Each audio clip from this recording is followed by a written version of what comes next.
మన గుళ్ళ మీద పక్క మతం వాళ్ళు దాడి చేయడం, వాళ్ళ ప్రార్థనాలయాలుగా మార్చుకోవడం మనకు తెలిసిన విషయమే.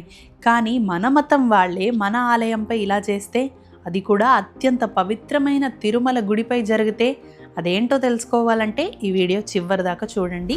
అందరికీ నమస్కారం. ఇవాల్టి ధార్మిక కథ ఏంటంటే, 10వ శతాబ్దంలో శ్రీవారి ఆలయం శాక్తేయుల శైవుల ఆధీనంలో ఉండేది. ఆలయంలో ఉన్నది దుర్గామ్మవారు అని శాక్తేయులంటే, కాదు శివుడు అని శైవులు అనేవాళ్ళు.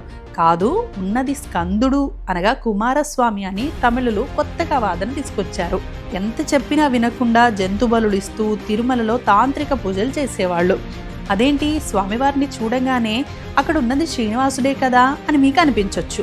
కానీ ఇన్ని గొడవలకు కారణం ఏంటంటే, శ్రీవారి చతుర్భుజ స్వరూపంలో అభయ కటి హస్తాలు కాకుండా మిగతా 2 చేతుల్లో శంకు చక్రాలు ఉండకపోవడమే. ఇలా ఉన్న తిరుమల పవిత్రతను కాపాడింది భగవద్ రామానుజుల వారు. శాక్తేయులకు శైవులకు సమాధానమిస్తూ వరాహ పురాణం ప్రకారం తిరుమల క్షేత్రానికి క్షేత్రపాలకుడు శివుడు.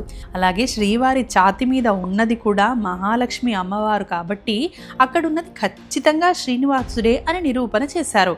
అయినా కూడా వాళ్ళు ఒప్పుకోకపోవడంతో స్వామివారికే ఆ నిరూపణ బాధ్యతను అప్పగిస్తూ ఆలయం మూసే వేళ స్వామివారి ముందు శంఖం, చక్రం, త్రిశూలం ఇంకా ఇతర విష్ణు, శివ, దుర్గా ఆయుధాలు ఉంచి ద్వారం మూసి ఆ రాత్రంతా ధ్యానం చేస్తూ కూర్చున్నారు. తర్వాత రోజు ఉదయం సుప్రభాత సేవ సమయానికి తలుపులు తెరవగానే సూర్య తేజస్సుతో స్వామివారు శంకు చక్రాలను ధరించి కనిపించారు. ఇంకా ఆ రోజు నుంచి వైకానస ఆగమ శాస్త్రానుసారం పూజలు జరిగేలా భగవద్ రామానుజుల వారు మార్గనిర్దేశం చేశారు. ఇలా తిరుమల పవిత్రతను పరమత వాదనల నుంచి కాపాడారు. అందుకే ఈరోజు తిరుమల దివ్యంగా వెలిగిపోతుంది. మరి మీకు ఈ వీడియో ఎలా అనిపించిందో కింద కమెంట్ చేసి నాకు చెప్పండి. అలాగే ఇలాంటి మరిన్ని ధార్మిక కథల కోసం మా ఛానల్ని సబ్స్క్రైబ్ చేసుకోండి.